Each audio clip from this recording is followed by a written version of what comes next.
Hello, my name is Harold. This is TechonTech, and today we're doing my 3-month review of the Nitro V15.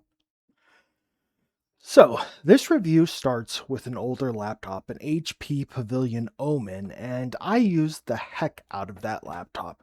You see, I do a lot of contract work, and this was my laptop away from home for a good number of years.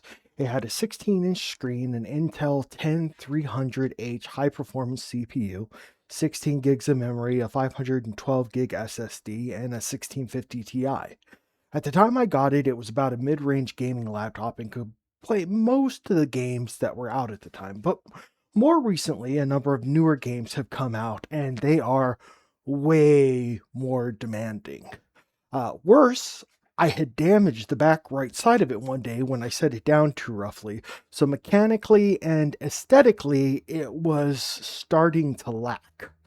So, after some thought, I decided the best thing to do would be to gift the laptop to a buddy of mine who wanted a gaming computer for his son, and then seek out a new laptop.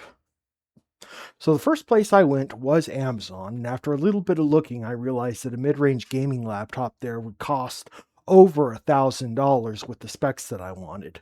Not knowing what to do, I migrated over to eBay to see what they had for sale, and immediately I noticed that some of the prices on a few brands that were selling refurbished laptops were incredibly generous. In particular, I landed on this one, an Acer V with an NVIDIA RTX 4060 for $600.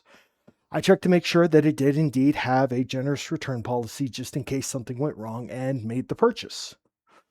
Before we go on, let me go ahead and post the specifications for it.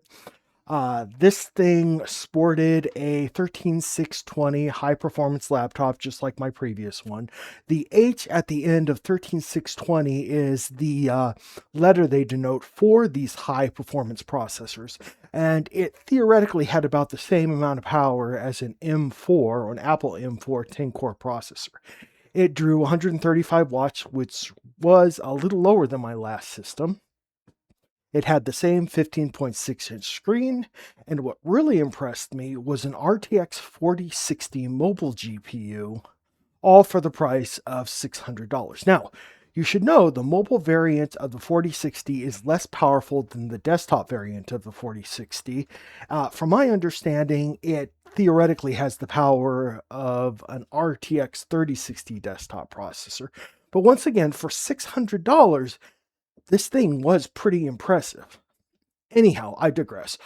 16 gigs of memory and a 512 gig NVMe SSD, which are both upgradable and something you will want to do in the future. I will get into that later. It also sports USB 3.2 gigabit networking and Wi-Fi 6, otherwise known as 802.11ax. So how did this thing do? Well, I spent the last couple of months putting this thing through its paces. Primarily, I've been running Baldur's Gate 3 with a little bit of Cyberpunk, which is where my benchmarks come from today. At medium settings and with a little bit of ray tracing, this thing is rock solid. It performs at a rock solid 60 frames a second at 1080p and can push 47 frames a second in 1080p ultra settings in Cyberpunk 2077. But now that we've covered all that, it's time I talk about where this laptop has had some problems. You see, I additionally tried 1440p and 4K gaming, and even at medium settings, I started to get things like screen tearing, signs that the laptop was just not powerful enough to be able to push the game at those resolutions. I ran the benchmarks and they showed that the CPU came in a few percent lower than what was expected, and the GPU came in something like 20% lower than what was expected. What that means is out of the box, this thing was rock solid for 1080p gaming. But the second that I tried to push 1440p or 4K gaming, it was just not going to be able to do it. And that's where the weakness of this laptop comes in. So there are actually two things that I could upgrade to get this thing to do 1440p and even 4K at probably medium settings. And that would be to put a larger SSD in it and then double or triple the system memory. Now, some of you might say, well, an SSD isn't going to affect the performance, and that's not entirely accurate. You see, once you fill a hard drive over like 50%, you take a general performance hit on how fast that SSD can load information. In fact, generally, the fastest part of the SSD is toward the front of the drive, while the rest of the drive tends to be a bit slower. Now, that isn't true in all cases, but that is true in some cases. And worse, if you start to push it past 80 or 90%, you can start to see system crashes and performance problems and game crashes and game corruption, some really, really nasty stuff. So optimistically, if you're doing gaming and stuff, you really don't want to fill your drive past, say, 50%.